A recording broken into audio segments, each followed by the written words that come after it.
welcome to the concluding session of this long and interesting day. We will try to focus during this session in particular to the role that the OSCE can play in addressing a number of the issues that, that we have been discussing during this Security Day. We are looking obviously at a very complex picture where we find the problem in defining the issues, first of all, and in this sort of separating or organizing them, and seeing who are the actors. And of course, that will be the challenge also for us to see where, in this context, also the OSCE can come in and play a role. So this is not going to be, how can I say, a final response. We have seen different degrees of optimism or pessimism in looking at the larger picture and the complexities of it. But basically what I would say is that we are seeing that the system that we have set up, the system of rules, the mechanisms that we have established, is not operating as we would have expected at the time when this system was set up. The situation has changed. The institutional setup has changed. We see that the perceptions are very different. There is a difficulty also in understanding each other's perceptions. One of the participants was saying we don't need yet another forum just to trade accusations on this, but in fact the OSCE is turning a bit into that. I hear too much of trading of accusations and sort of unconstructive exchanges. Can we change that? Can we try to work to redefine the problems, listening to each other, listening to the different perceptions, and the discussion on threat perceptions in the context of the dialogue was particularly interesting. I was in Moscow recently. I was telling Andrey Kortunov at the security conference. I was sitting in a panel with General Gerasimov, and I listened carefully to his intervention, and it was an intervention about the perception, the Russian perception of how NATO has developed and where NATO stands today vis-à-vis Russia and how Russia perceives this. Very worrying, and it made me think of the Cold War, I have to say, even though we try to avoid this kind of comparison. In any case, the situation, as we heard, is much more complex. But the point that Nadia was making earlier, that is that, if Russia reacts to the perceived threat at the strategic level, Russia will be perceived as a threat by its own neighbors, and especially in some areas is something that we need to consider. So what we were, the tools that we were developed, there were tools inspired to maintaining the status quo, to maintaining a kind of a stable balance across that doesn't work. In a recent conference, I referred myself to the notion that I somehow invented of asymmetric stability. Is this possible? Is it possible to look at this asymmetry and make sure that they don't become destabilizing and that we somehow factor them into our own strategies? How does this turn into a policy for the OSCE? At the same time, we have a crisis in and around Ukraine. Everybody is focused, and us in the OSCE, first of all, on trying to solve this crisis. Is that a precondition for a discussion on the larger issues, on many of the issues here, the questions that the so-called, and I have to say I don't really like this term, but the countries in between, the countries that are stuck in a way in this situation, their problems need addressing. And so do we need to sequence things, or can we work in parallel? Can we have a broader debate starting as we keep at the same time working to de-escalate and solve the crisis in and around Ukraine? So we have 4 great speakers today. I would start with Christian Strohal, who is the special representative for the Austrian OSCE Chairmanship. At some point, where's Christian? There. At some point, there were references to islands of change.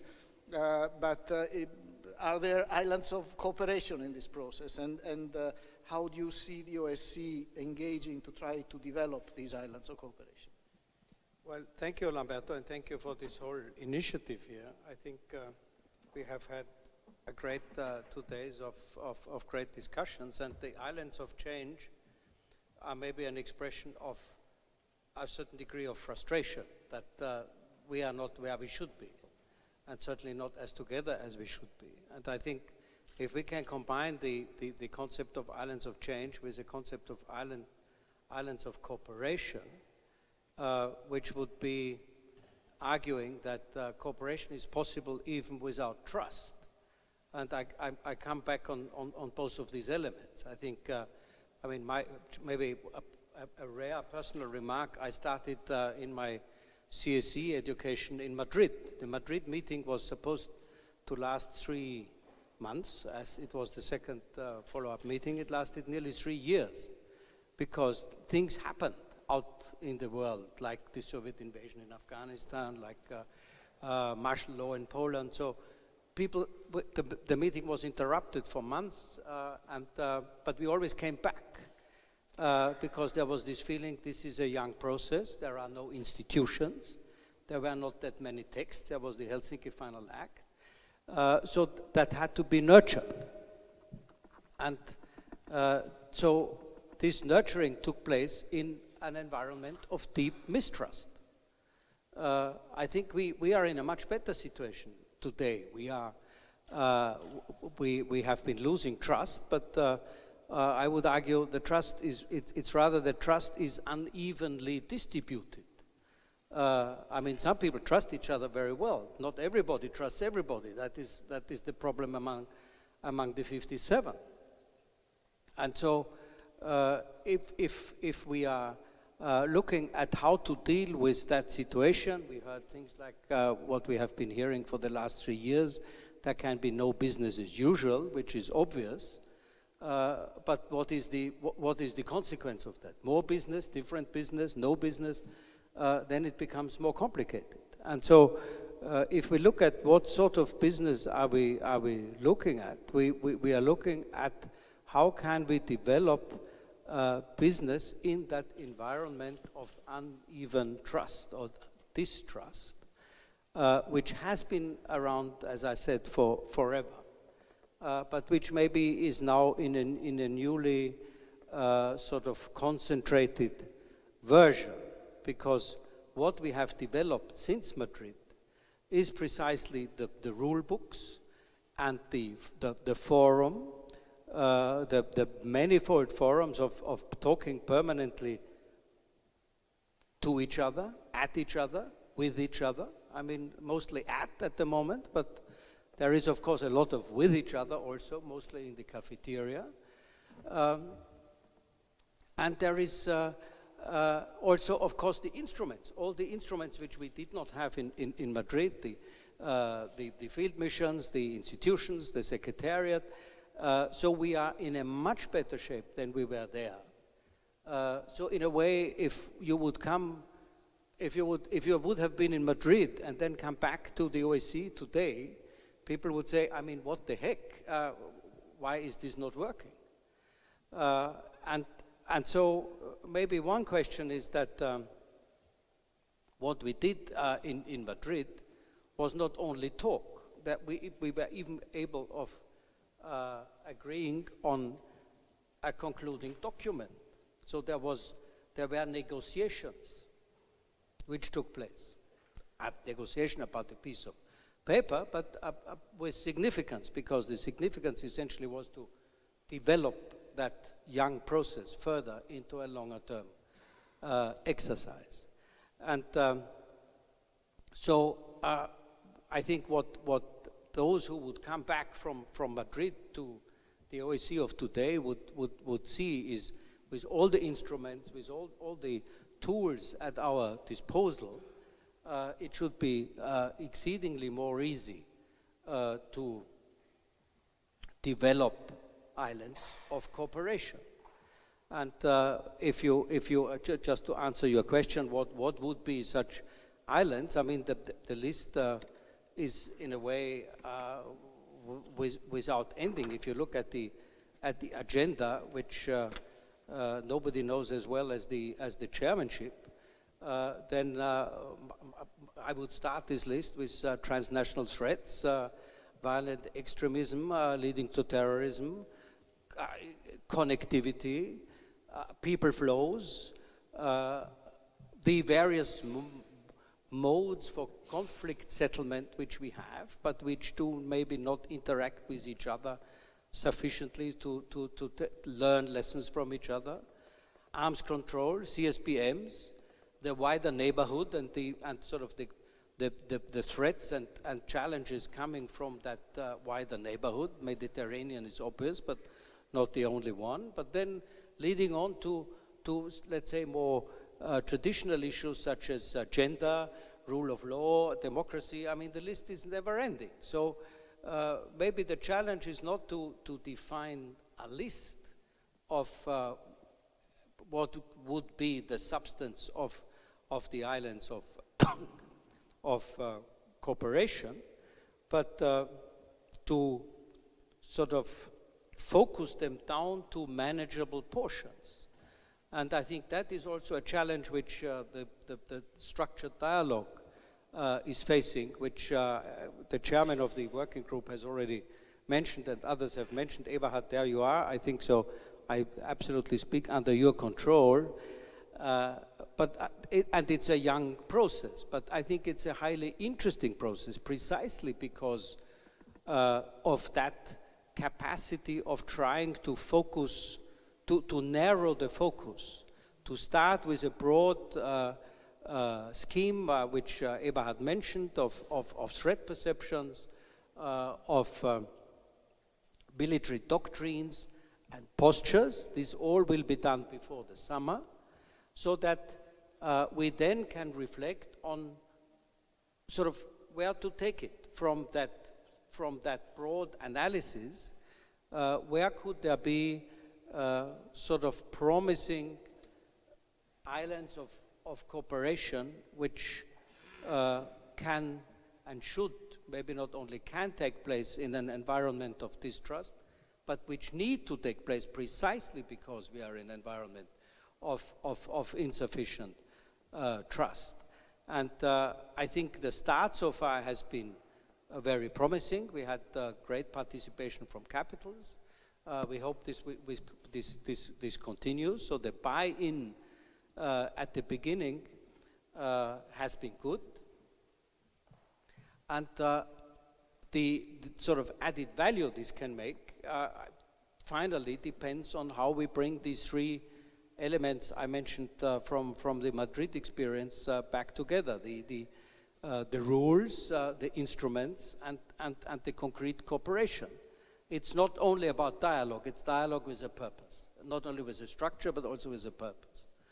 And the mandate is clear. We have a mandate from the 57 foreign ministers, and we have the means. And I think what we need and what we need to maintain is the political will to engage and to show ownership among the 57 and to move forward.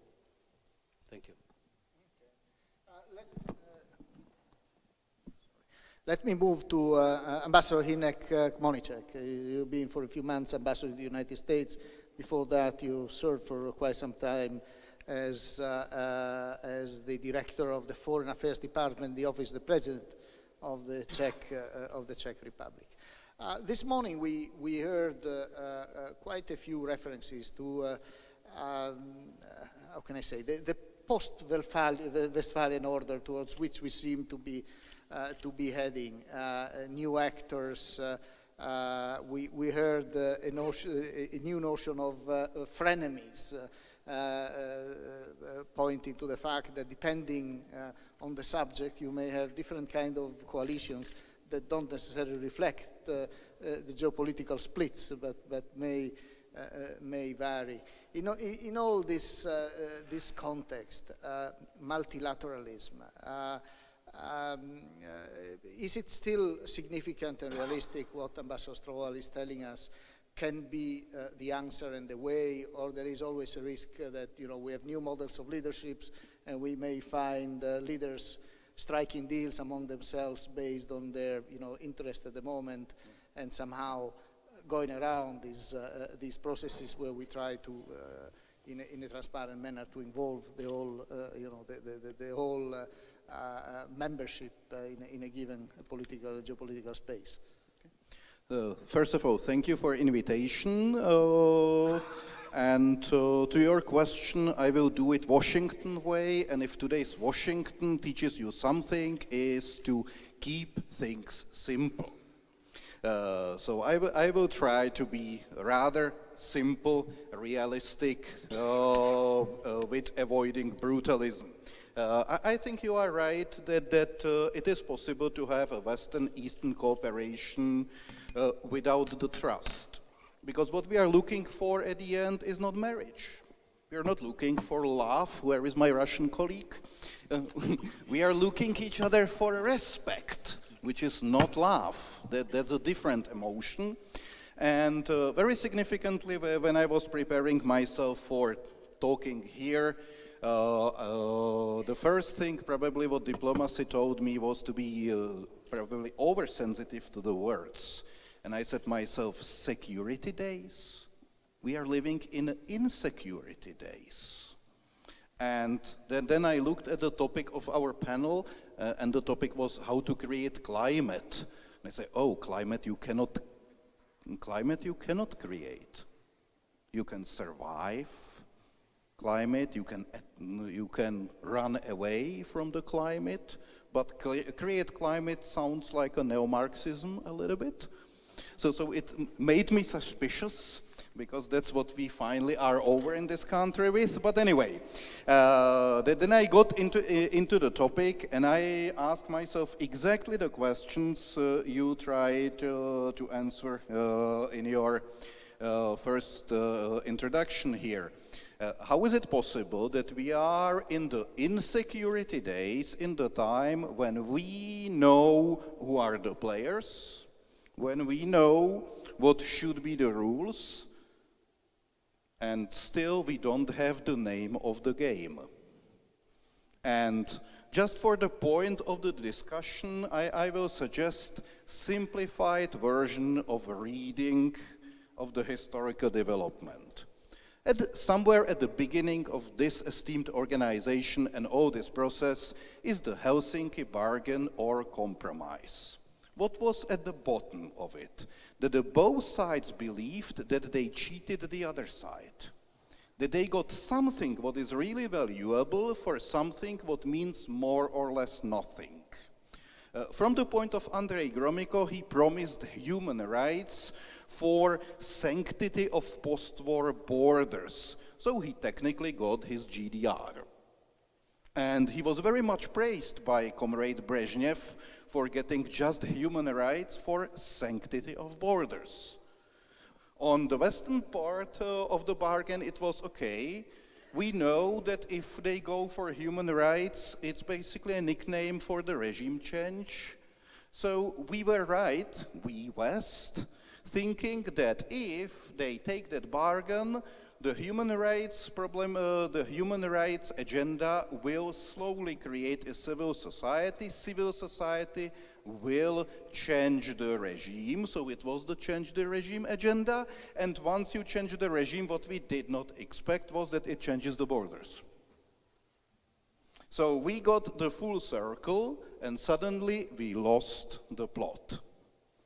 And if we are going somewhere back at the beginning of the dialogue, we should probably address these islands of possible cooperation without the trust, because trust comes later when you have something what you can deliver to each other even without the trust. Because technically, what is trust? Trust is reliability.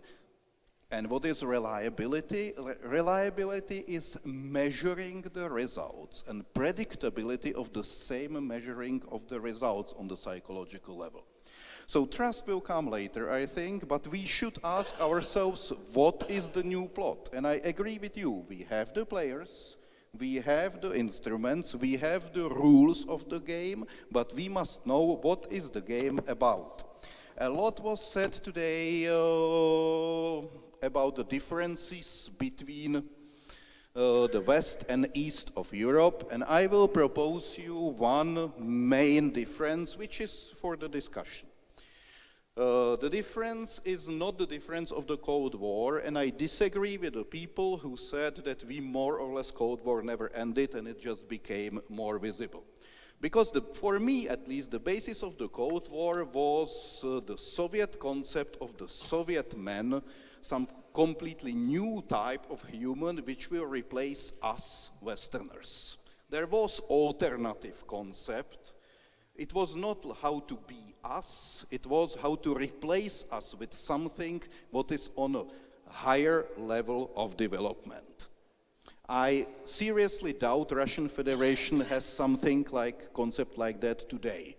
At the end, we both ended as the capitalist democracies. So what is the game about?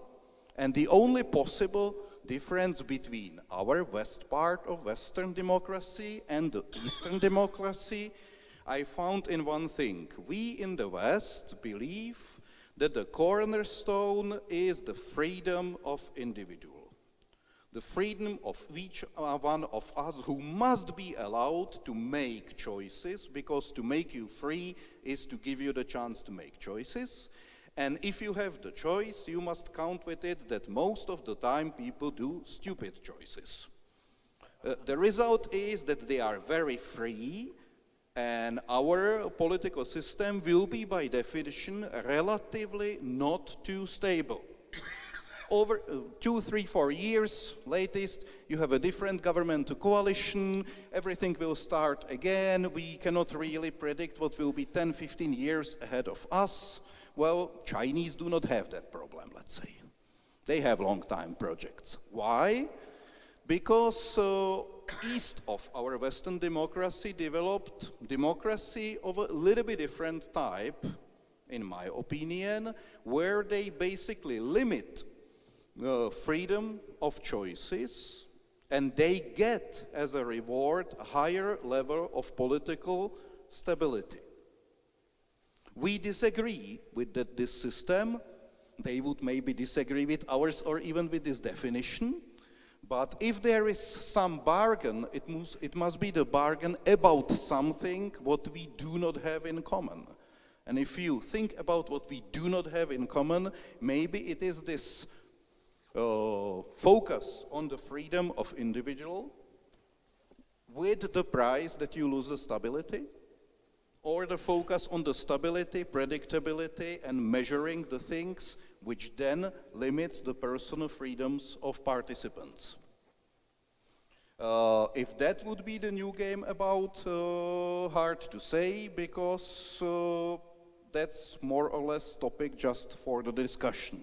But if we go to that point, the beginning of that point would be, because the next one is speaking our Russian friend, that maybe at the beginning of the instruments we have, players we have, the game like that, we would have to go through all this valley of tears which we discussed today during the Insecurity days, from Kosovo to Crimea, and both sides will have to say what probably a Catholic would say, which is a good advice from Jewish: we have sinned, and that's the precondition for absolution.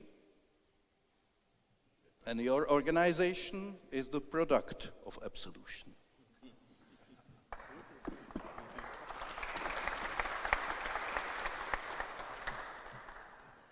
To refer to a point you made in the beginning, someone at some point hacked my Facebook account. And I realized, because when I opened it, I saw my title, and my title was Secretary General of the Communist Party of the OSCE.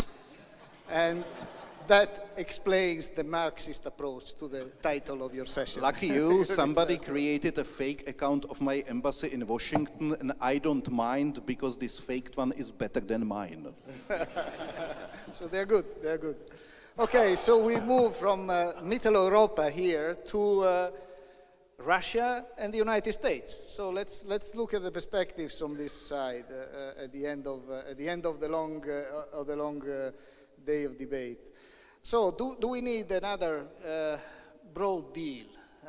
Do we need to relook at where we're coming from and you know, somebody mentioned a summit, rewriting some of the fundamentals, but also looking at the situation. We heard optimism and pessimist assessments with, I would say, a prevalence of pessimist tones, it seems to me, throughout the day. So do we need a new agenda? What's your view? Well, first of all, Lamberto, thank you for inviting me. I'm really privileged and honored to be here at this Andrey Kortunov, sorry, I didn't introduce you. I assume you all know, well, he's the Director General of the Russian Institute, Russian International Affairs Council. Yeah. Well, since indeed it's the end of the last session of a very long day and pessimists prevailed in this room, let me start with a quote from Mark Twain, who once noted about Wagner. He said that the music of Richard Wagner is not really as bad as it sounds. And I think that when you look at the situation today, probably it is not as bad as it looks. And I can tell you that if we had met here 3 years ago, probably our vision of the future would have been even more apocalyptic. But what do we see right now? Indeed, the Minsk agreements are not likely to be implemented. However, the Ukrainian conflict is contained in some limits on both sides. Indeed, all mill-to-mill contacts between NATO and Russia stopped, but we have not seen a single major accident between the military aircraft or aircraft and warships, or between military and civilian aircraft, so forth. Indeed, there were deployments, or there are deployments of NATO battalions and these countermeasures by Russia, but I don't think that among the military there is a real concern about the arms race. At least I haven't seen it, either in Brussels or in Moscow. I think that these deployments will be also contained in a certain way. There are sanctions and counter-sanctions. However, Russia has not changed.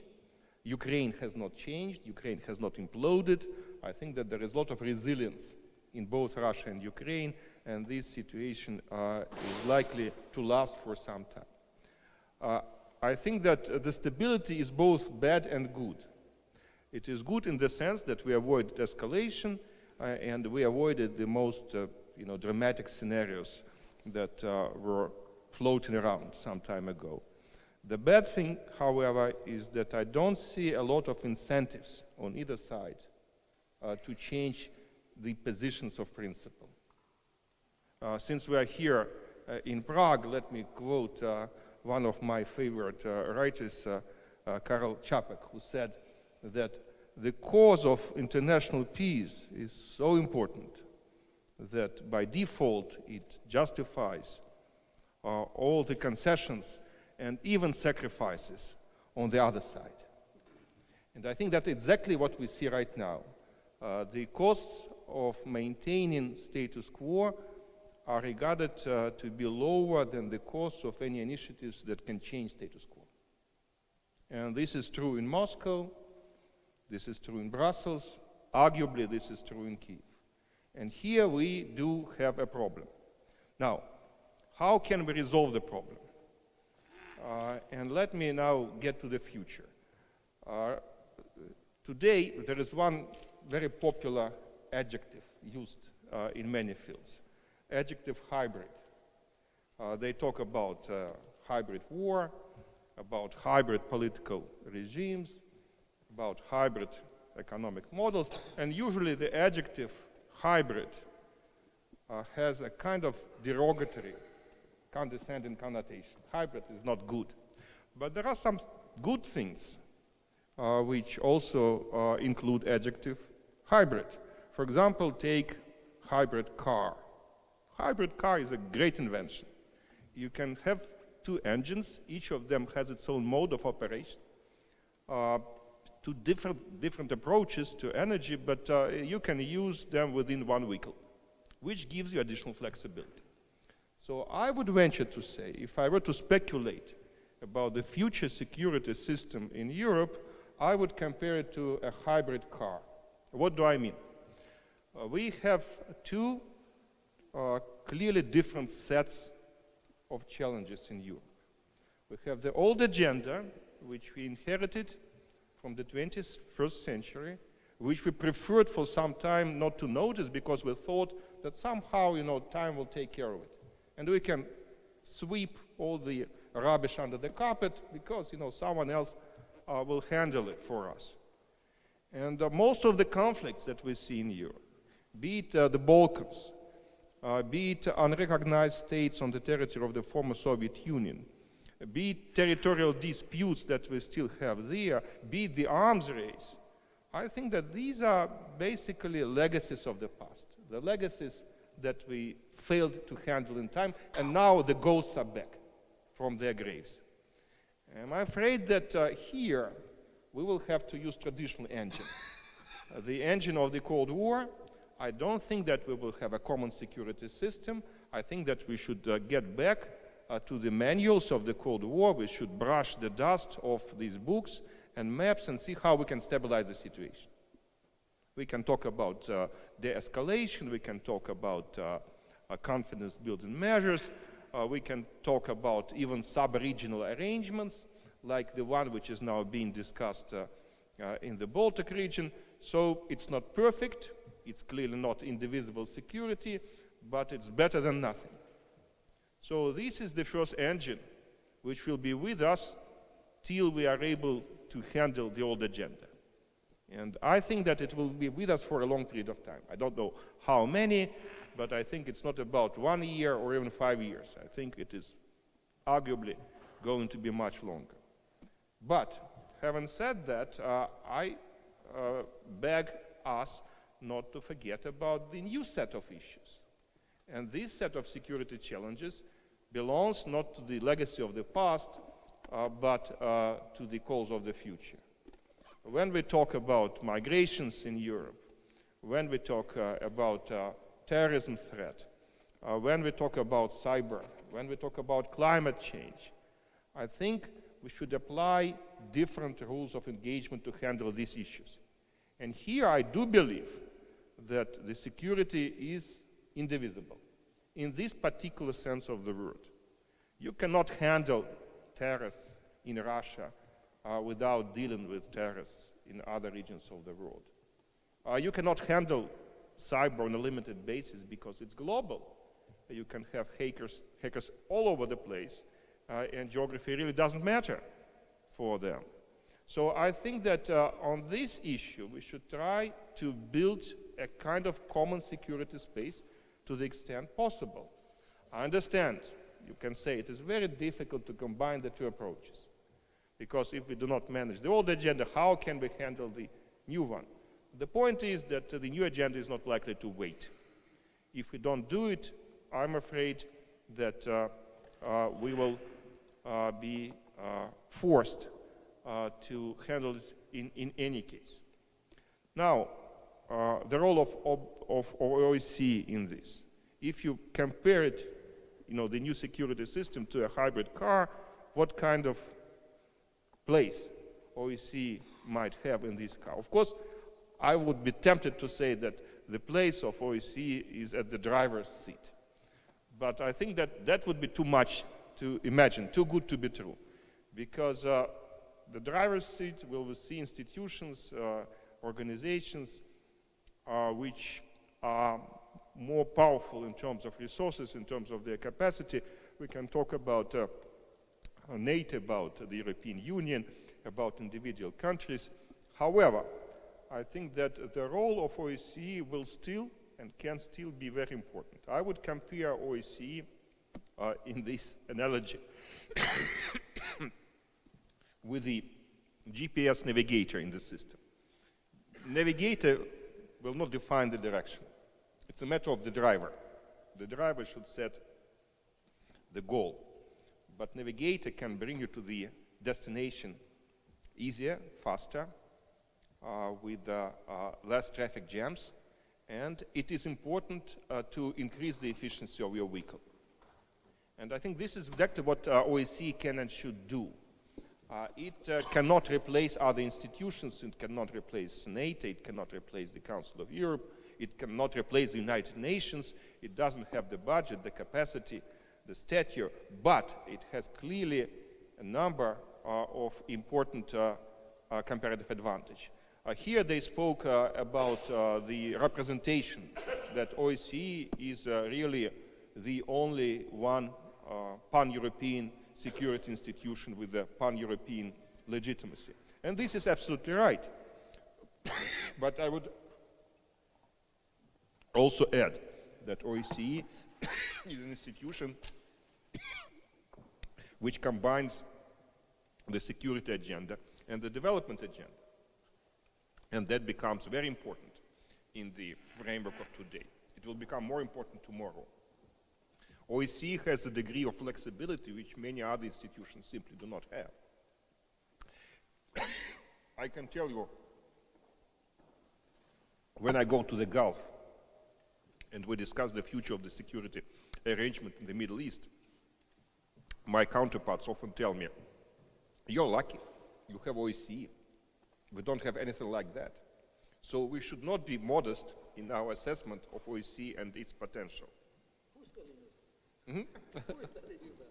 Well, you go to, for example, Qatar, to Saudi Arabia, and the idea, when you entertain the idea of collective security system in the Middle East, or at least in what they call Al-Mashraq al-Arabi, the Arab crescent, they would say that the problem that they have is that there are no institutions that can qualify as inclusive security mechanisms. And there is no OSCE. But I can assure you that the experience of OSCE is carefully studied in the Gulf and in the Middle East at large. So I think this is kind of implicit recognition of the importance of the institution. So we should not forget about that. Finally, let me say that I was inspired by this discussion on climate. I think that there are two approaches to the current challenges that we face in Europe. And the first approach is that, well, it's just a kind of mixture of unfortunate coincidences. It's like weather.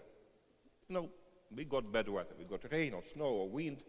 What can we do to protect ourselves against this bad weather? We can take our umbrellas, we can put some warm coats on, or we can stay at home and wait till the snow ends and this wind stops. And this is one approach. But what if it's not weather? What if it is climate? If all these trends that we see right now, which are detrimental to the European security, and I would even say detrimental to the European future, if these trends are more fundamental. If it is a climate change, then we have an entirely different set of problems to confront. And I think that the jury is still in session. We still don't know. Thank you. If you don't mind, I want to ask you immediately one short follow-up question. Can you really divide the two sets of issues? Doesn't one have an impact on the other? If the conflicts and dealing with the conflicts remains a divisive issue because of geopolitics and all that, can we really set them aside and say, to these we apply the old tools, and in the meantime we try to work together on issues of common interest? Take cybersecurity. We have developed here a number of CBMs on cyber. There are cyber attacks, but we don't manage to build, a common initiative to start using what we have developed to address in a cooperative manner some of the challenges that we face. So isn't there a risk that the second remains a declaratory policy, but because of the divisions, then it doesn't really work? Well, it's a good question, and of course, I don't have the ultimate answer to the question. But I think that there'll be influence, negative influence, of this overall old agenda on the new one. I think that we cannot avoid it, unfortunately. And we saw how difficult it is to distinguish the two agendas. Probably the most telling example was the Lavrov-Kerry agreement in Syria. You know, they tried to separate, but Pentagon and I assume part of the Russian military, they said, no, if we don't trust each other on some central issues like Europe, how can we share sensitive information on Syria? And the whole thing didn't work out the way it had been anticipated. However, my experience, very limited and maybe not very representative experience, suggests that if you get into the professional area, if you take cyber, if you talk to people who do the real stuff on cyber, if you keep them separated from geopolitics, which is clearly, not the best way to approach common challenges, then you can get somewhere. I think that at some point, these technical issues and geopolitical issues will emerge. So there is only as much as you can do at the level of technical expert knowledge, at the level of incremental agreements, but that doesn't mean that we should not try doing. And I think that even on cyber, counterintuitively, I understand it is now a toxic issue for many people here in Europe. How can you cooperate with Russia on cyber? But I think that if you start small, if you take cybercrime, we are in the same boat and there are opportunities for cooperation. At least we are working together with the New York-based East-West Institute, and I think that this cooperation is fruitful. Okay, let's now move to the other side of the Atlantic. Michael Kimmage is professor of history at the Catholic University of America in Washington, but before that he was serving in the Secretary's policy planning staff at the Department of State. We had a change in the US administration, but in the OSCE we don't feel that change. Nothing much has happened really. And we're sort of wondering, is this going to be a protracted situation, or is there less interest for either Europe or for multilateralism? Or is it simply maybe a delay and what we see as a sort of more complicated in a way change of administration that was anticipated? And but even regardless of that, we saw, for instance, in the processes on addressing issues in and around Ukraine, in particular in Minsk, the United States were, yes, active on a parallel track in direct dialogue with Moscow, but not really engaged directly in the process itself. How do you see the role of the US down the line, and what would be your reaction to some of the points that were made here on the larger issues? And we need maybe a new deal, a new vision for European security. Do you think there's any appetite for moving in that direction? Well, thank you very much for, first of all, the invitation, and then for these questions. It's a delight, I must say, coming from Washington to experience a day and a half of conversation about politics and international affairs, and to hear so little about President Trump, because in the city of Washington one hears about nothing but. So I appreciate the conversation already for the balance it's introduced. But that said, I can't resist tipping the balance the other way and saying a few words about the election of 2016 as my first point, and then I'll go from that to a conclusion drawn from the US election in 2016 about the US commitment to European security, which may sound somewhat pessimistic, and then move from that point, ironically perhaps, to an optimistic concluding point about the possibilities of creative diplomacy at the moment regarding both the Minsk agreements and the conflict over Ukraine. So as for the first point, I'd like to comment on the role of Europe in the 2016 presidential election, and to say that it was essentially non-existent. There was no interesting debate about Europe, European security.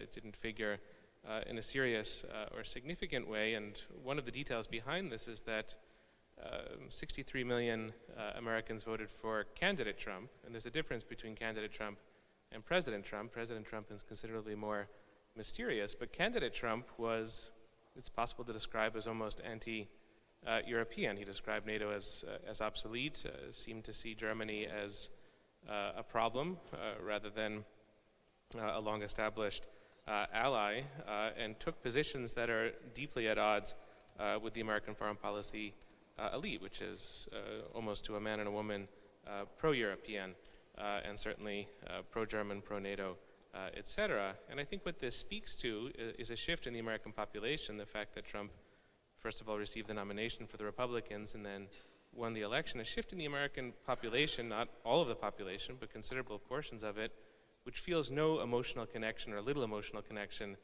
to European security. So this is maybe similar to the period from 1920 to 1939 or 1941, the classic period of isolationism where European problems were understood by Americans as European problems, and is really, especially for those of us living in Washington, a shocking transition to behold. I don't want to exaggerate this. It's, there's a danger of hyperbole at the present moment, but I think that you can't have a serious conversation about all of the issues that were addressed in the last 36 hours here without factoring in this new indifference or chill or coldness toward Europe among substantial numbers of Americans. And even if the French election, I'll add this just as a footnote to my first point, even if the French election seems to confirm the status quo in Europe, it is the case that a third of French voters voted for Le Pen, and she, as a candidate, will never see perhaps what she would do as president, but as a candidate, she toyed with the idea of withdrawing France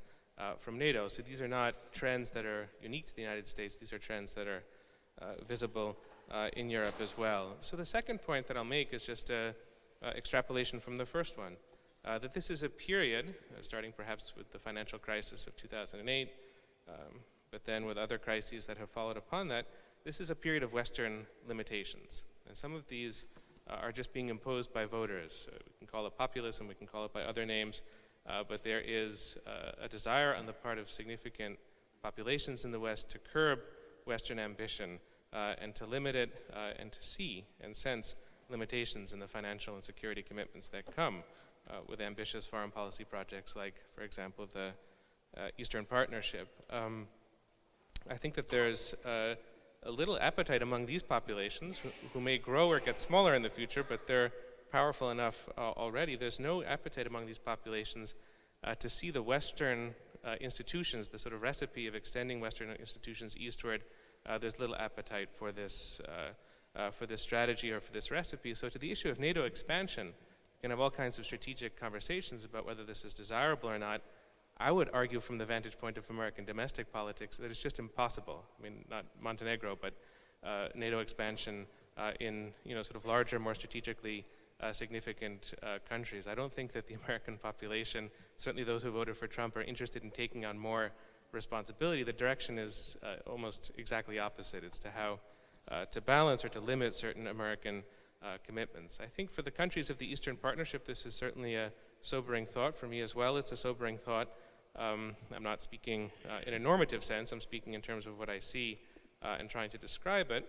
But I think at the same time, as I move to my third point, you can look at this trend as something of a diplomatic opportunity. It's certainly an opportunity for the OSCE, which is an East-West institution. It's not a purely Western institution. It's one that's created toward the end of the Cold War and not at the beginning of the Cold War. So it's of more recent vintage, and it's of a different nature. And so in this new climate that we're entering into, this new era that we're entering into, I think the OSCE actually has certain structural advantages. So it's with this in mind that I'd like to offer my perhaps naively optimistic third and concluding point about what might be diplomatically possible vis-a-vis Ukraine in the coming months and years. I think that if Minsk is left to go in the sort of status quo direction that it's going in, it will fail. It will just cease to be relevant because too many of the commitments that were signed on to by all of the parties are not coming into effect. And that failure would be bad for Ukraine, it would be bad for Russia, it would be bad for the countries of NATO and the European Union, it would be bad for the United States. So I think that there's an urgency looking at this circumstance to reconsider not the fundamentals of Minsk, but three of its aspects. I don't think it should be rewritten. I think it needs to remain the framework, but I like the suggestion that Ambassador Chali made of a sort of summit or a meeting, perhaps in Kiev, perhaps in Reykjavik, which has positive associations for sort of the American, Russian, and European participants from the Cold War, or perhaps in some other location, just not Mar-a-Lago in Florida. I think that would be the one location that would have to be off the table for this, for legal as well as other reasons. But if a good location could be found, I think this kind of summit would be an excellent idea, and I think the OSCE would be an excellent vehicle for it. And I think it should focus on 3 issues. So not what Mark Galeotti proposed of the sort of nuts and bolts, creating a web of connections. I think it has to be more ambitious than that. On the other hand, I think if one begins with the very largest questions of the European security architecture, I think it will just fail because of the distrust and different perceptions, different narratives, and different visions. But I think there's a middle road that could be taken. First of all, the issue of the deadline in Minsk has to be revisited, because after all, the deadline was December 2015 for the implementation of Minsk. That's passed a long time ago, and I think it's bad for all of the participants to be operating without a deadline. So a new deadline has to be reintroduced. I think that that's certainly something on which you could get agreement from all sides. Secondly, it's more difficult, the question of sequence. Ukrainians and Russians read the sequencing issue differently in the Minsk agreements. I think a lawyer who would be put to the task of resolving the question would look only at the document, would have a very hard time of saying what the written documents indicate. They're very confusing and convoluted. So difficult as it would be, that has to be rewritten, rethought, and a proper, clear sequence has to be agreed to. And thirdly, this is crucial for implementation, the issue of peacekeeping, sort of peace enforcement, peacekeeping, has to be addressed in the most vigorous of ways, whether through UN channels or some other mechanism. But it's clear that without a ceasefire, nothing else is going to happen with Minsk, and there must be ways that we can sort of do better collectively than we've done in the past. And so I think creative diplomacy has a real role to play in this regard, to see what options are available. And I'm quite convinced that if it would be attempted, we would see more options than we do at the moment in this regard. And so it might be an avenue away from the very intelligent pessimism that we've heard expressed in the last day and a half. And last year, I will now open for the public to ask their questions, but not without pointing out, you referred to possible venues for a summit.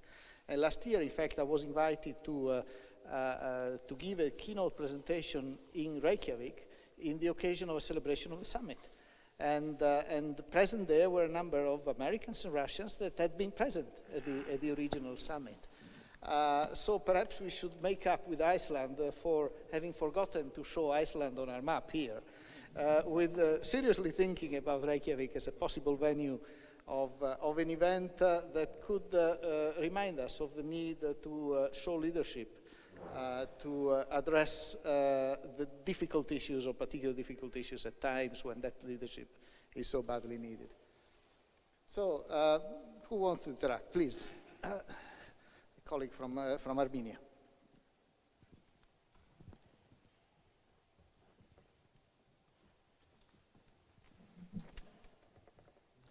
Thank you very much. I am Deputy Head of Armenian Mission to the OSCE. Thank you very much to the distinguished speakers. Mr. Kmoníček mentioned about cheating when Helsinki Final Act was created. In diplomacy, everything is possible. Of course, one cannot deny this, but your line prompted me to think a bit about this. I think that OSCE, of course, was created not because everything was in place, but quite the opposite. It was created for rivals to find common ground and to solve problems, and first to manage diverging perceptions and then to create common denominator. It seems to me that this denominator is Helsinki Decalogue. And what is important about Decalogue is that it recognizes the principles. It does not look into contradictions among principles. It looks to it in a way that these principles complement each other and create some common vision or common ground upon which our problems should be solved. And I would like to ask you, though it is of course difficult for us in practical terms to implement, but what should be done to ensure implementation of all these principles as a common body in all their entirety without interpretations, contradictions, making one prevailing over the other. What should be done in this regard? Thank you.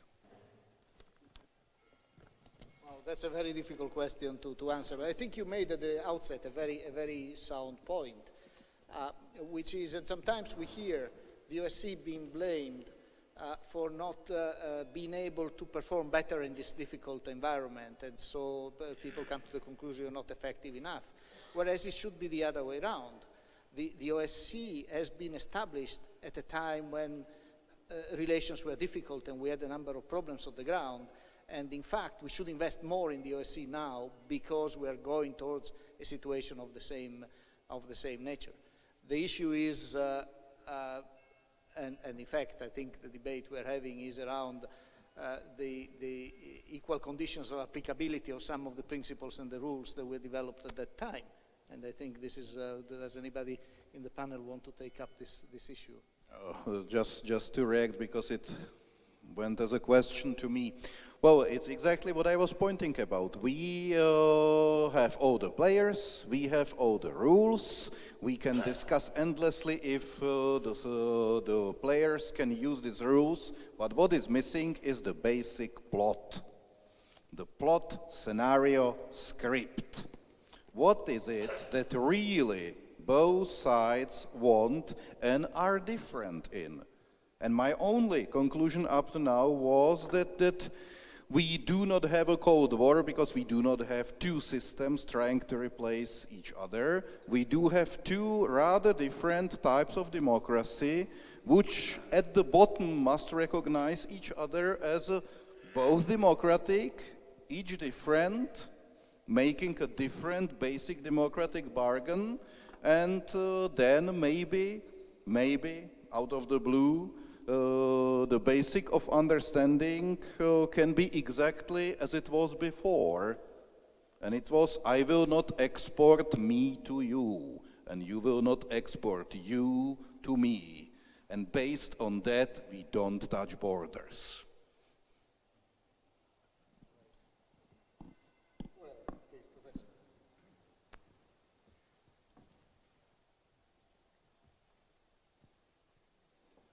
Chairman, gentlemen, thank you very kindly. My name is Charles Ross, European Anti-Corruption Center. In the context of the colloquium today, I am reminded 27 years ago I had the tremendous honor and privilege to sign in the next salon the first high technology agreement in Czechoslovakian history. And to remind you of the conditions that we saw at the time, there was a joke from before the Velvet Revolution that you can always call from the window. At the time, in the Blue Salon, I spoke of islands of reconstruction and development. And our islands of cooperation today, Ambassador, follow directly from those ideas. It was the flexibility to be able to look at each local situation and to be responsive to the needs in those communities.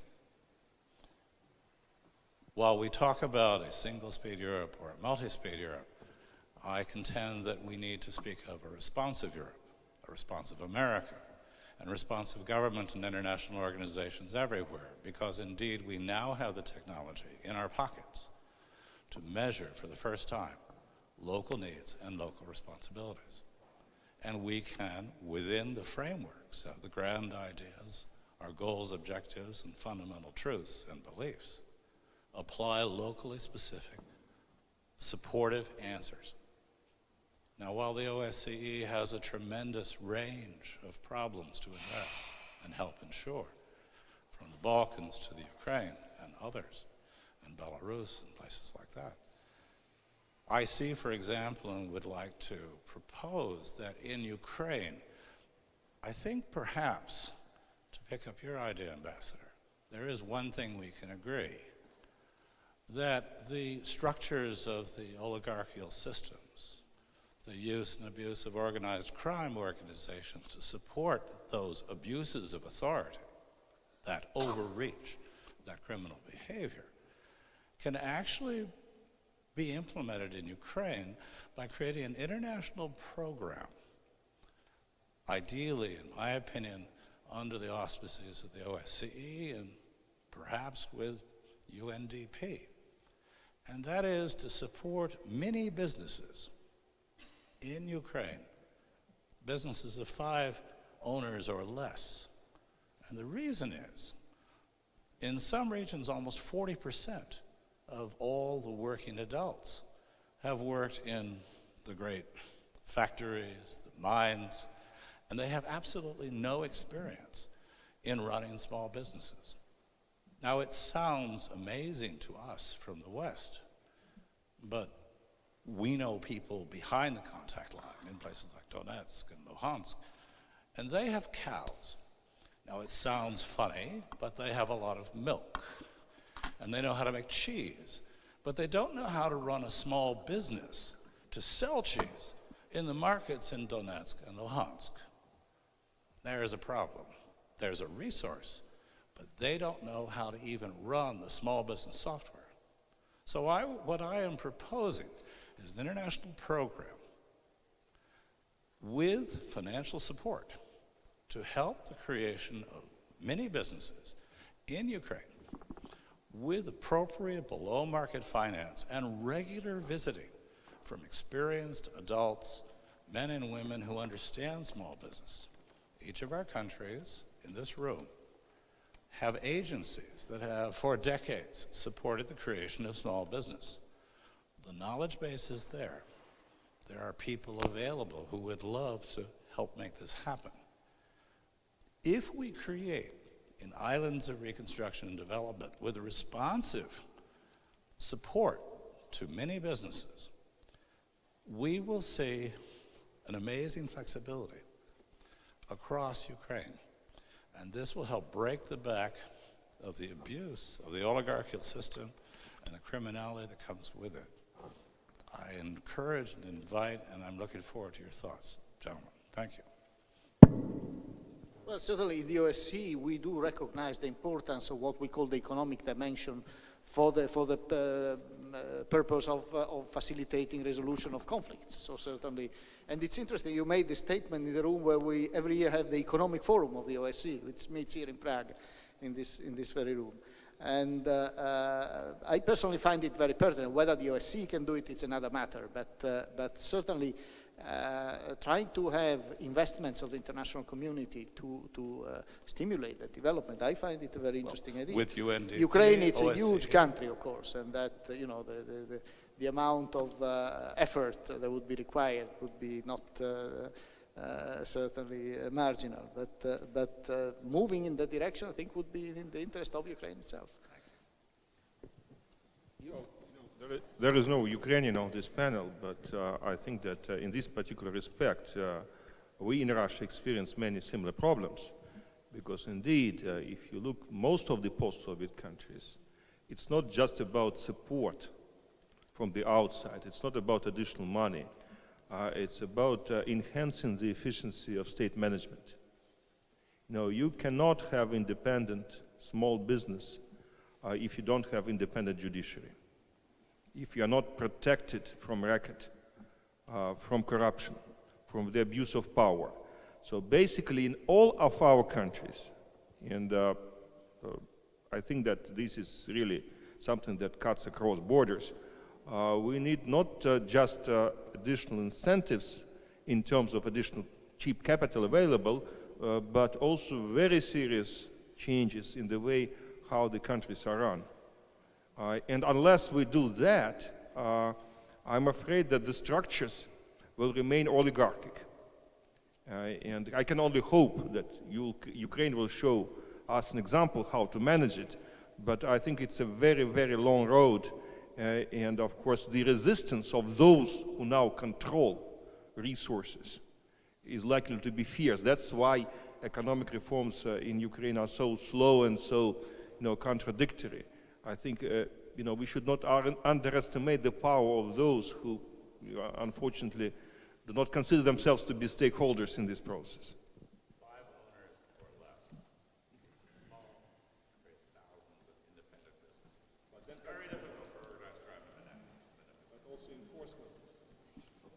What you are proposing is a hybrid car for Ukraine, where you divide it into two parts, which works and which doesn't work. You basically took the Russian suggestion of divisible security.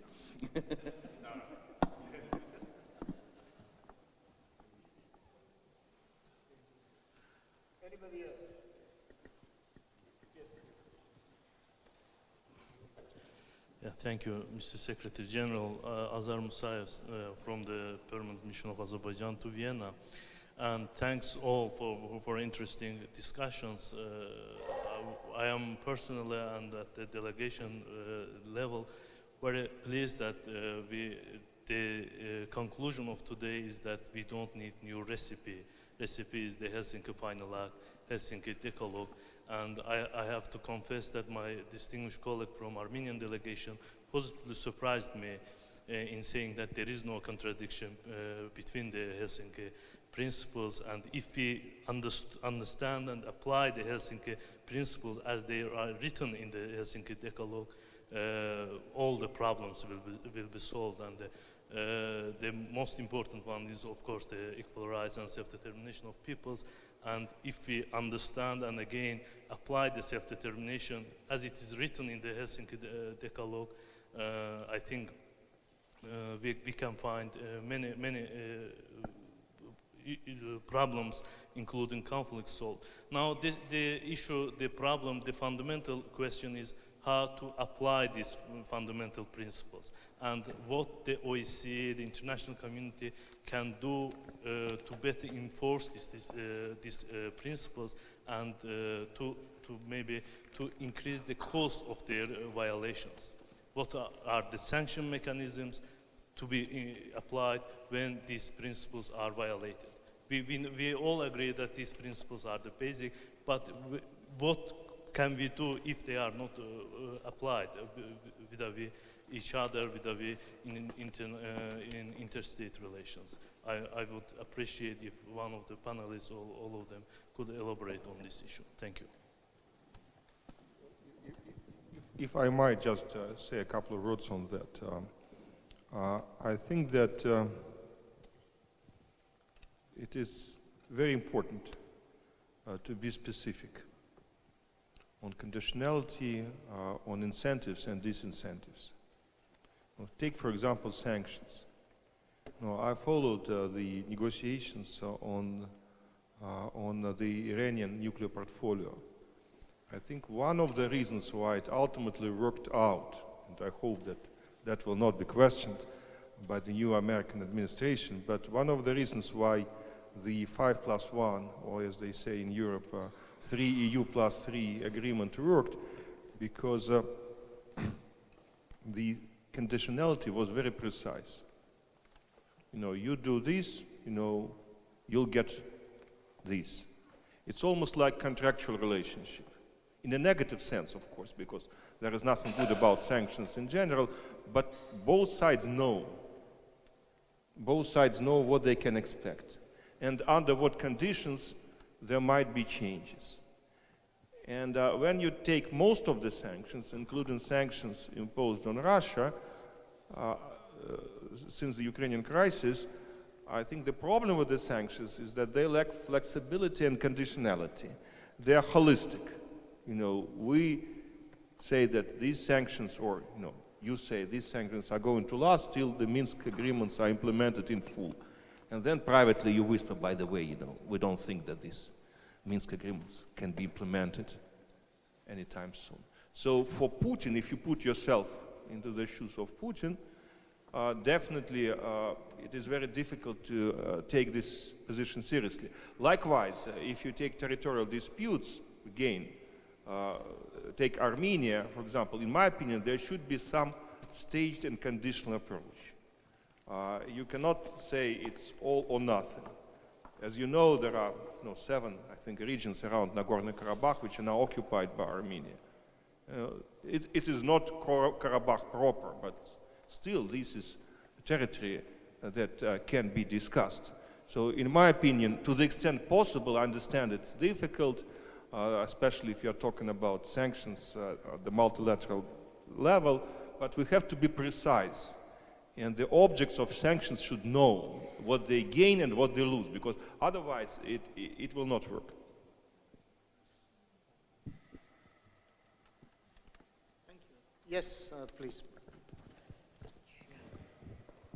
Thank you, and thanks to the panelists for presentations. I'm a deputy permanent representative of the Latvian mission to the OSCE in Vienna, and I have a couple of remarks from the presentations and from the overall discussion.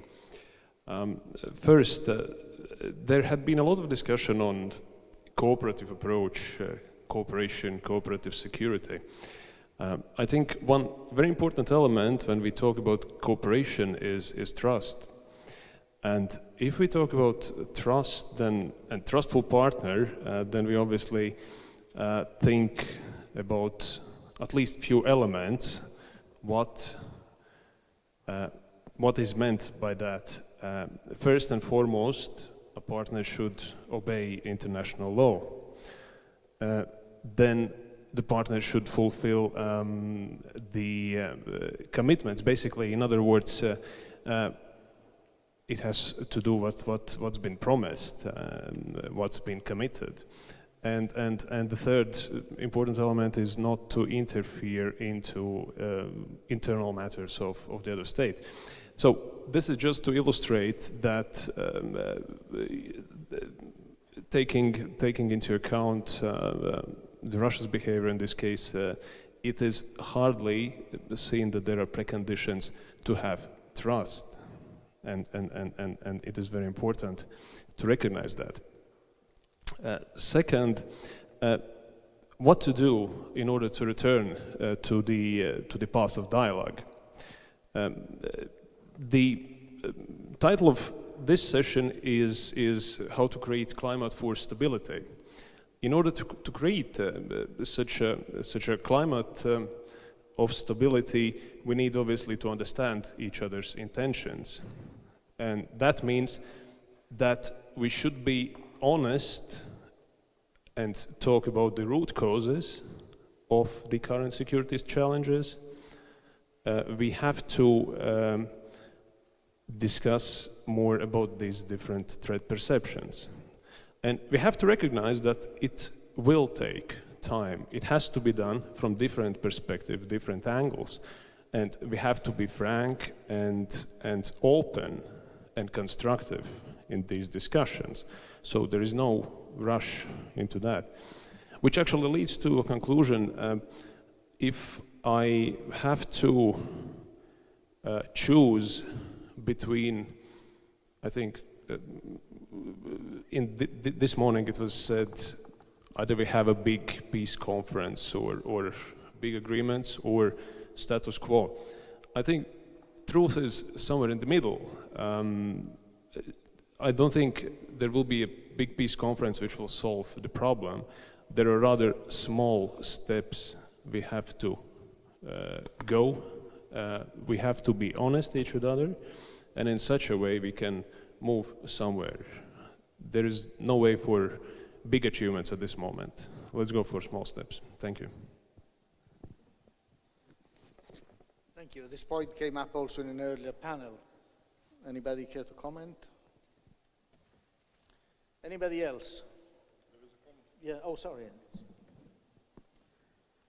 This is maybe more a historical point than it is a contemporary one, but going back to the Helsinki period of the early 1970s, I think it's crucial that we not romanticize it. While Helsinki was in effect going on, the Soviet Union was shipping arms to North Vietnam, which were being used to kill American soldiers, and then not long after Helsinki, the United States was shipping arms to Afghanistan, which were being used to kill Soviet soldiers. That's, in the spirit of your comments a moment ago, is a much more bleak and depressing moment than what we have at present. It's not to comment on your specific points of issues of trust and violations of trust, but it was really worse in the 70s than it is at the moment. So if Helsinki could be achieved under those conditions, I think that both sides have their important grievances, and there's no way of avoiding them. But historically speaking, the conditions are not as bad as they could be. If in an ideal world, of course, you would have partners which which you agree with, whose sort of moral bona fides you trust, et cetera, et cetera. That's obviously not what we have, but again, the situation could be worse. Maybe just adding a word on this, I fully agree, and I think much of what we have been building is also about managing mistrust. It's not that we sit and wait for trust to appear. It is by managing distrust, by developing mechanisms, be they CSPMs, be they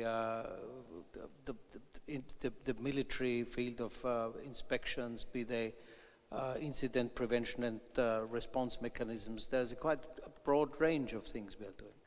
And through that sort of increasingly sophisticated management of distrust, we create maybe more trust, also at least more confidence, and maybe also more of a minimum consensus on why we are doing this. Which basically leads us back to my Russian colleague's analogy of OSCE like GPS of the hybrid car. Because definitely you can go without GPS, but it takes you more fuel and probably it's more costly and you are risk to your own car. You could go without. And what you just described is basically this navigation GPS map, which is OSCE role. And that's really something, what going back to you is something what we just need to use. Still, I haven't heard the answer for my question, what is the plot? What is the basic bargain we are going to exchange? We know how, we know with whom. I'm just not sure about the goods. I think there is a simple answer. The final plot is more security for everybody. No, that's the delivery from the plot. Yep. If you exchange something, you will get security. May I offer, as a Russian, I think that ideally, the problem in the end of the day is not about the NATO enlargement. The problem is deeper than that. And I think the crux of the matter that Russia failed, or all of us failed, to find a legitimate role for Russia in the post-Cold War security system. Because we tried hard with the NATO-Russia Council, with special agreements with the European Union, but the point is that Russia remains marginalized. It remains a peripheral country. And then, being a peripheral country, creating its own sphere of influence is the second best option. So you do need more respect. It's not only respect, it's a place at the table. Which is a reflection that you are respected. Well, it's a reflection that you're respected, and it's a reflection that your position is taken into account. And it's not easy, because there is a very thin line between your voice heard and your veto power. And Something in the OSCE you get in any case. That's why I like. One last question here in the middle.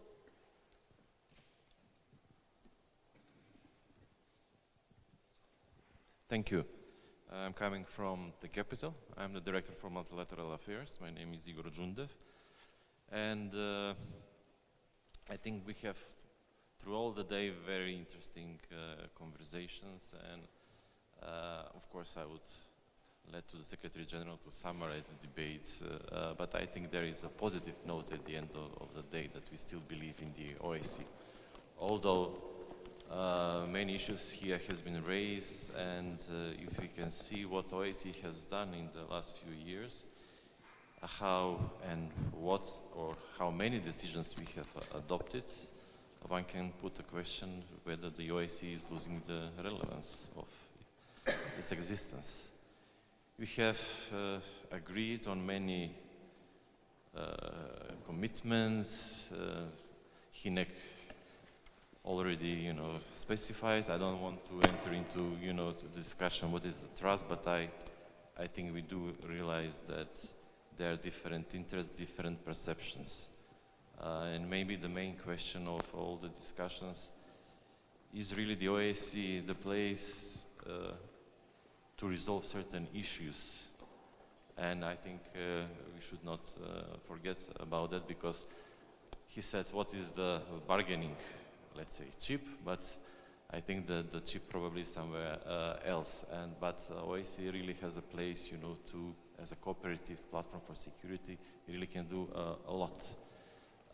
If the Russian representative, the professor has said, there is a hybrid proposition, I would say yes, unfinished business has to be finished, because I think for 20 or 30 years we saw, you know, conflicts going on, and we are discussing, we are doing, but I don't know what is the end result. And there is a new challenges. How we can do with the new challenges if we didn't, you know, close, you know, other challenges which are probably of different nature. But terrorism, as it was said, is a different nature. Nowadays, for example, there is a meeting of the ministers in Nicosia, and the main issue there is discussion, let's say, human rights, you know, populism, fake news. All these things are influencing also the security. So certain issues are also discussing there, certain issues definitely has to be discussed here. I would suggest, of course, and as Ambassador Strohal said, let's focus on something which is really deliverable in our organizations. But for the major things, I don't think that OSCE can have an answer at this moment. The answer should be probably look somewhere else. Thank you. I'll take this as a kind of a comment. I would like to offer you all now the possibility, if you wish, to have a few final reflections on the debate of this afternoon or of the day. Well, I mean, my final reflection really addresses you, Lamberto.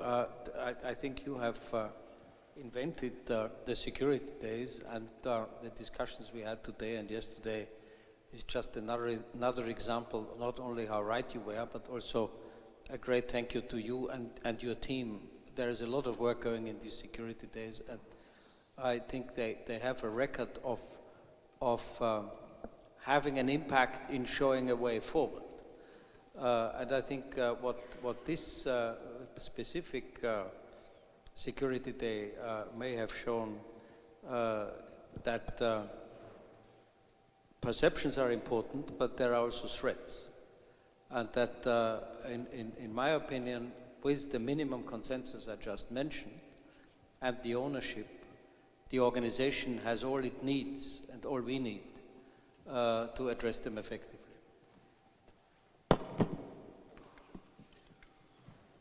So as a conclusion, I will tell you the Washington story. I recently, last week, talked to one of the important Republican strategists, and I told him I'm going for the Security Days OSCE in Europe, and he said, oh, you will be talking about migration and Islamic State and jihad. I said, well, I think like 99% of the people will talk about the danger of Russia. He looked at me and told me, but that's our business. What do you have to do with that? So I wish your organization to have a role.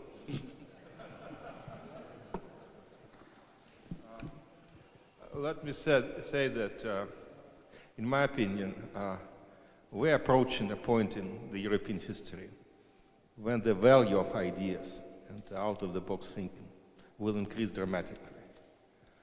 Because indeed, I think that what we see is a deficit of new approaches and innovative concepts. And here, I think there is a golden opportunity for OSCE which can punch beyond its weight. Because these days, it's not as much about the material resources, which are still important, but the ability to have a comprehensive vision of the situation, not to be limited within a rigid institutional framework, is really important. You know, I think it was Don Corleone, the Godfather, who said, never hate your enemies. It affects your judgment. the advantage of this particular institution is that it doesn't have enemies. It is inclusive. And I really believe that OSCE should not miss this unique opportunity which it has right now. I'll conclude by making a similar point that what the last 10 years shows, or maybe even 25 in many respects, is a deficit of political imagination. And at least in the Western world, what's happened is that we've sort of left political imagination to the populists, who can see a new world in a different world and are eager to fight for it, but often with very minimal substance behind it and very minimal actual knowledge. And so for those who are interested in perpetuating the good continuities of the OSCE tradition, it's going to have to be done in the spirit of political imagination. It's a bit of a contradiction, but it seems a necessary one. And if we fail at the task, we'll just leave the job in the hands who will have political imagination, perhaps, but perhaps of the kind that we wouldn't really want to endorse. So I'll just conclude with an argument in favor of political imagination, bold political imagination. Well, we have come at the end of a long and interesting day, at least so I found it from my perspective. So I would like at this point to thank all the speakers and moderators once again, the Czech hosts for all the support and the hospitality they've provided, and thanking the audience also for not only patiently sitting through the whole event, but also for your engagement, your interaction with the speakers and the panelists. I think that especially when things become complicated, as obviously the discussion brought out, the many angles and the very complex environment that we are facing, it is important also to be humble enough to sit down and try to go through things, patiently listening to the others. Obviously, there is a degree of controversy, of reciprocal accusations.